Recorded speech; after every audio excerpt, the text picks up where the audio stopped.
So the main reason I just wanted to get you on this podcast was because I just wanted to hear your voice. It's such an it's such an amazing voice. Do you get people telling you that? I hear things from time to time. A lot of people tell me my voice is fake, which is not fake. At best, it's theatrical, I suppose, but it is my voice. I talk in a range of volume and a range of deepness, I guess, throughout the day, and I reserve the spookiest and deepest for recording the show, I think. Do me a favor and just fulfill a desire that I only realized I had about 30 seconds ago and say spook. Spook. Go deeper. Go deeper. Deeper. Okay. So the trick is you got to get into the microphone like this. And then when you get in like this to keep from peaking, you got to talk a little lower. So spooked. You get it spooked. That's a hard word to say without any spooked. There you go. Spook. I like it. No, it's good. It's good that. Spooked. No, I did think that you were probably right up against the microphone. But the other reason I wanted to speak to you was because I love your podcast. I think it's amazing. Thank you. Thank you. I appreciate that. That means a lot. I'm a huge fan. I'm deeply interested in cryptids, and that's one of the things I wanted to talk to you about. Of course. When did you start the podcast, though? Actually, it was March of 2016 as the first recording. I'd been working on it for probably, I don't know, 4 to 5 months prior to that, collecting stories, coming up with kind of the concept of how I wanted it to sound and lay out. And, I did so much planning. I planned every little thing out. And eventually it was just a matter of sitting down and recording and seeing what came out of my head, see what came out of my mouth. And but that first episode was 2016. It's kind of been a running thing ever since. And had you always been interested in cryptids before that? Oh yeah, big time. I worked in Hollywood. I worked in production. I didn't work in front of the camera, but I wrote a lot of scripts and came up with a lot of stories about not necessarily cryptids per se, but monsters in that fantasy land. And going all the way back to when I was a child, like the Daniel Cohen books and some of these Time Life series books. That stuff really had me gripped. Unsolved mysteries, sightings, things like that. They really it took a hold of me early on, and it was just kind of a fascination I've had ever since, and just kind of parlayed it into this piece of entertainment. So I'm hugely interested in psychology and why people do the things they do and why people are the way they are. Do you ever ask yourself why? Why do I do it, or why do other people call in? No, why? Well, I guess there's, I guess there's a bigger question there. But why do you have? Like, I sometimes think, like, I'm really into. Me and my wife are hugely into wildlife and conservation and nature and things like that.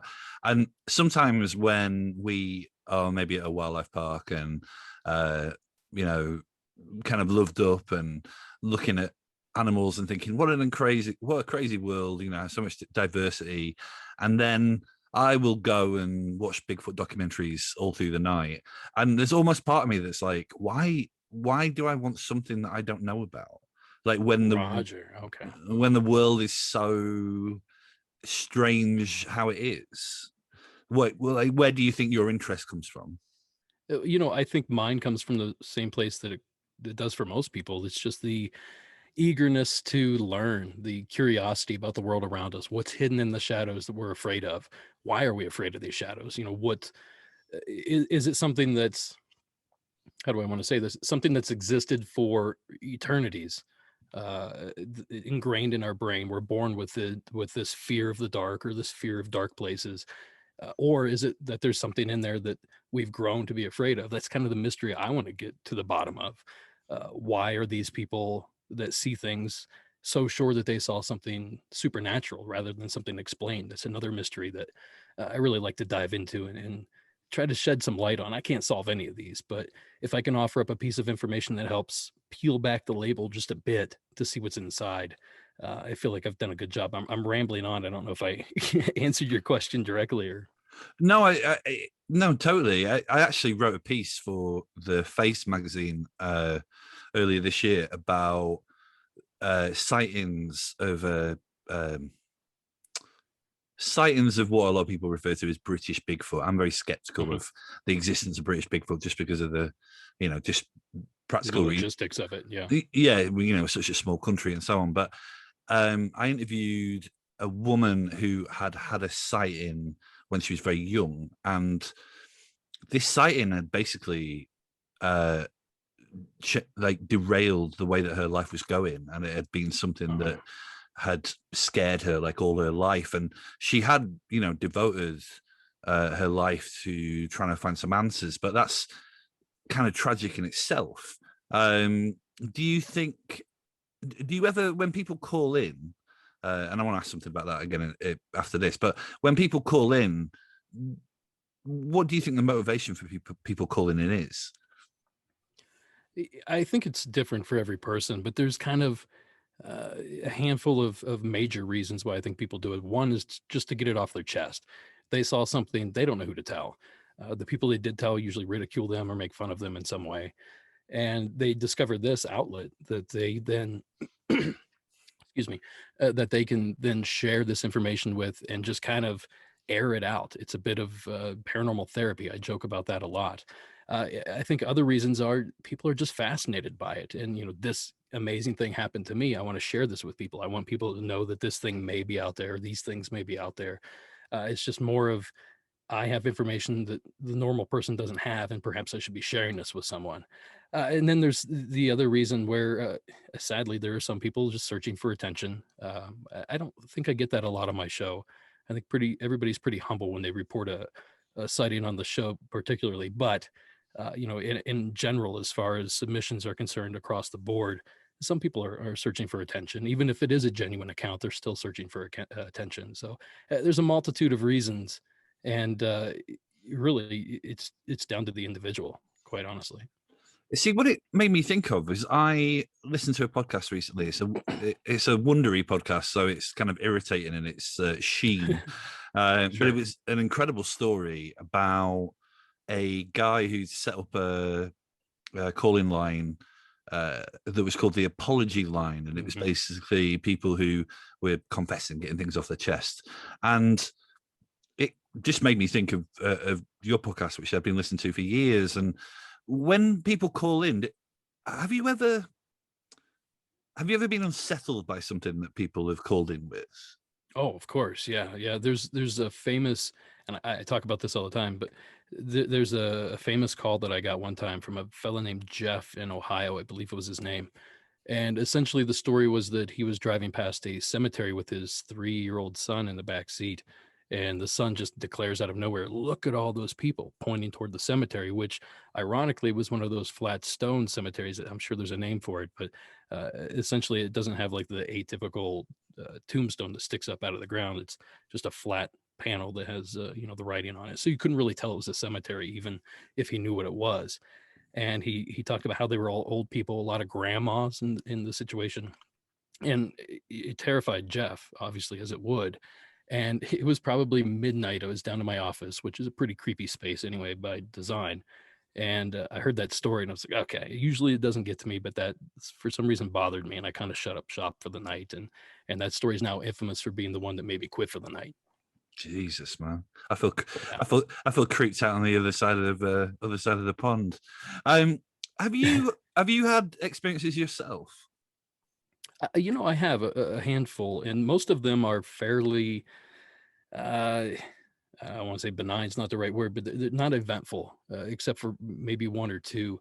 The thing that kind of got me into the cryptid world is I saw an alien big cat, alien black cat, however you want to refer to them, in Ohio when I was a young man, probably 10 or so. This was like a large black panther looking creature that ran across the farm we lived on.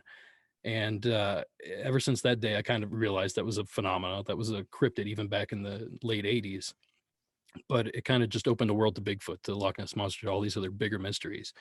And then I've been some places that I've seen some things that I guess I would qualify as ghosts. I saw a full-bodied apparition several times in the same place of a Native American doing some sort of dance in my grandparents' house. It was kind of the situation where I would walk down this hallway, and this one particular room, every time you walk by, your peripheral vision, you would see just a Native American in full feather headdress just going to town dancing. And it wasn't even scary. I was fascinated with it to the point where I would go up and down the hallway trying to catch a glimpse of it, only seeing it once or twice by accident. It was never when I wanted to. And you know, a few other things. I grew up in Appalachia in the United States, so there's a lot of legends, there's a lot of folklore and that kind of thing.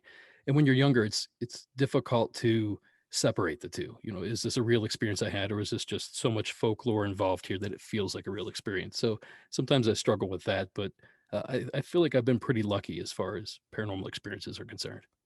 Have you ever had a call where you have immediately thought, no, this person's having me on?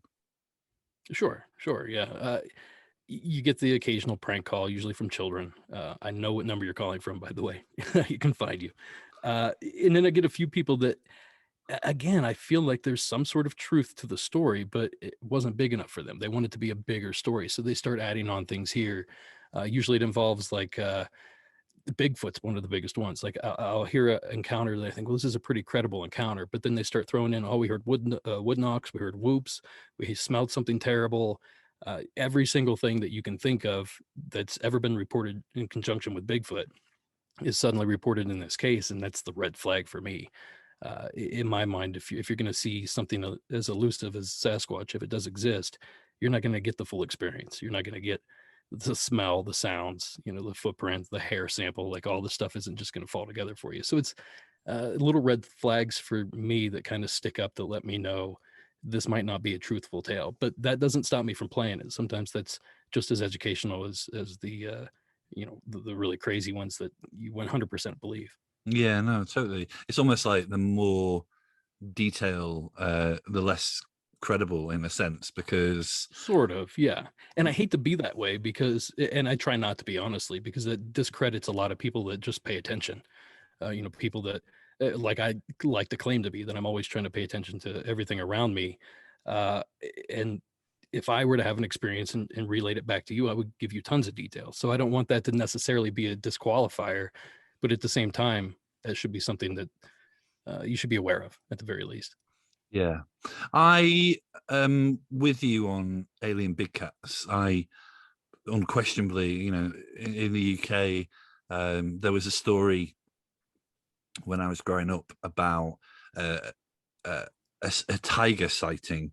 And I don't think it would have been a tiger, but there are so many stories and quite credible photographs of um, panther-sized animals. And again, you know, we've been interested in, you know, nature and wildlife and so on.